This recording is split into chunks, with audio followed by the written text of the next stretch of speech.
Good evening and welcome to the Whiskey Lovers Society with me, Gert Retief, and tonight we are talking another Glendronach Cask Strength batch number 7, bottled at 57.9% ABV, natural color, non-chill filtered. How do I know it? It's on the label, and yeah, I'm quite happy to give it another try. Now, I just released a video not so long ago on the batch 10. I was super excited. It's a fantastic whiskey, and of course this is a little bit of a journey for me into some cask strength whiskies. I also did one on the Edredauer. Oh my word, if you are a person that likes sweet sherried whiskies, then these ones are definitely for you. I will also try to find some with just plain old ex-bourbon cask maturation. But most of you know that I am a big fan of the high ABV whiskies. It gives me that opportunity to proof it down to the level that I want. Most of the time I just leave it as is. The distillery made a decision to release it at that specific ABV, and yeah, who am I to tell them that's just the wrong ABV? So I tend to drink it at cask strength.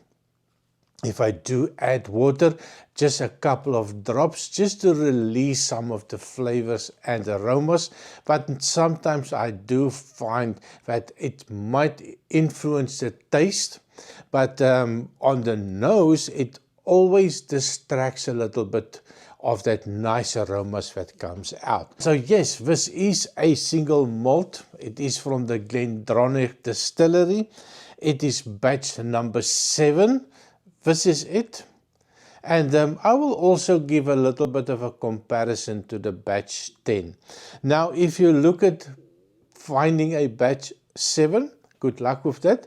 It's still available. I could find some. It was priced on average of 200 euros, and of course when it came out, I looked on one of the websites where I normally buy, and if I put a bottle up there maybe 5, 6, 7, 10 years ago, it's still there. Of course it showed sold out, but it came out at a decent 75 euros for this whiskey. Now this is the batch 7, and of course if you are looking at the latest edition of this, will be batch number 11, still available. It's also featured on the Glendronach website, costs around 107 euros. So yeah, the prices are going up steadily. If you look at the previous one that I did review, it was 97 euro. So going up every time there's a new release. Of course the inflation does kick in, and we tend to pay more every time. Now on this one, the Glendronach batch 7, ex-Oloroso sherry and Pedro Ximénez sherry. Now that's ticking the boxes definitely for me. I love the high ABV. I love a good sherried whiskey. And yeah, am I willing to pay the 200 euro if you can find it? I'm not so sure, but the nose, I can tell you, it's really good. There's a lovely sweetness in it. That's the smell of a good, matured sherry cask whiskey. Good cask management. Well, it's a no-age statement. So how wet was the cask, especially with the sherry? I'm not so sure. But the alcohol, if I do a little bit of an agitation, now if you take a whiskey that's a no-age statement whiskey, and you give it a nose, and it's a high ABV, you will find quite a lot of the whiskies will feel young. The alcohol note will be a little ethanol-y, a little nail polish remover, so you get that well, a little sharp edge, especially if you wake it up a little bit. Now this one, and also on the previous one that I did, you don't get that. And I suspect that the sherry casks have a huge influence on toning down that ethanol note. It hides it, it covers it. Even when you wake it up, it feels for me a little bit more mature. It feels to me like it could be a 15-year-old whiskey. So well done on them. Quite pleasant on the nose. You get a little bit of a dates and a little bit of a prune note. And on the back of that, you get a little bit of a chocolate note, and you get a little bit of a caramel note on that. So it does not really shout out Christmas cake in a glass for me, but it is well balanced whiskey. A little bit of an oak note, but not much. I get a hint of a honey note, almost like a honeycomb or the honey wax. And it reminds me a little bit of a Belgian waffle, or I call it, I think it's called a stroopkoek from Holland, where we have it's a thin wafer waffle flavor, and it's got a little bit of a syrup in the middle, something similar to that. Quite nice on the nose. But it's exactly what I expected. Batch releases, of course, can be very different. We will do a little bit of a difference to see between the two batches. But on the nose, love it right from the start. Now the previous one, the batch 10, I think needed a little bit of time in the glass just to open it up. This one, as soon as I poured it, there was no need. It was really inviting and sweet, but not overly sickening sweet. On the taste though, cheers.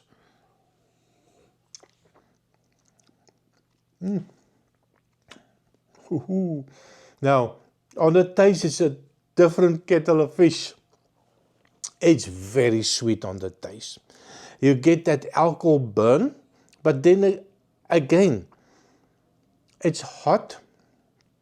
It's a little chilly effect, a little burny effect, but it is not overpowering.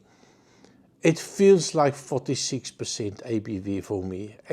There's no kick in it, and I just love it. That feels to me another path to a matured whiskey. And that is what I appreciate about this one. All the politics aside, this one I really enjoy. There's a little caramel note. There's a hint of a chocolate, hint of vanilla.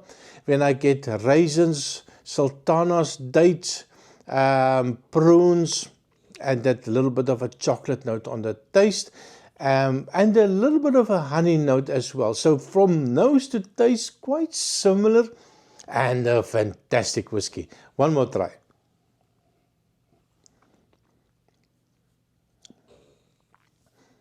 No tannins, no bitter notes, very young whiskey, but they took a young whiskey and they fooled my brain to say this as well. Feels like quite a matured whiskey. So definitely something that I appreciate. Lovely whiskey. Now I did pour myself the batch 10. It was bottled at 58.6% ABV. If you put the two together, you can see batch 10 definitely darker. It reminds me a little bit of Glendronach. Every year we bring a new batch 10-year-old cask strength out, and every year it's a little bit darker. We're going getting close to Coca-Cola at the moment, but yeah, the 10 is definitely a little bit darker than the batch 7. Now on the nose for the batch 10, and if you want it, it's available. 97 euros in Holland. I think it's not a bad price. It just irks me a little bit. But if you think about the batch 7, will cost you on average now 200 euro. So yeah, the word for the day. If you like something, buy it now. Don't wait until 2-3 years later when you realize it's a good thing and then you want to buy it. It's going to cost you a lot of more money. Well, almost double the price. And yeah, the batch 10, $97, darker.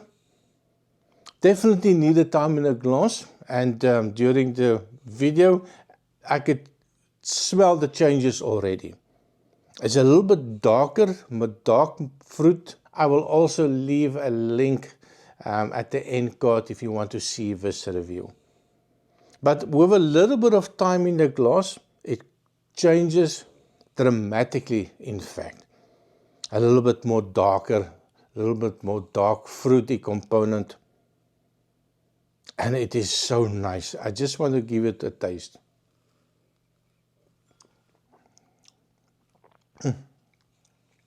It's going to be so difficult to pick one. I really don't know which one I would pick. Now, my wallet is shouting, pick the cheap one, pick the cheap one. But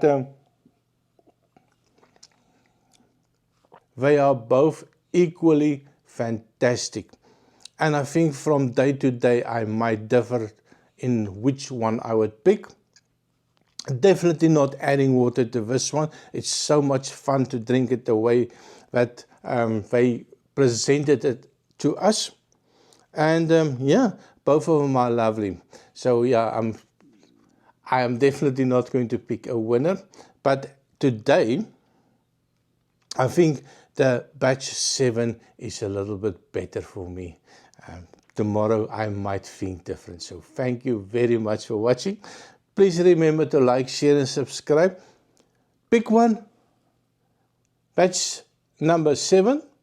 Batch number 10. Which one do you want? So see you next time. Cheers.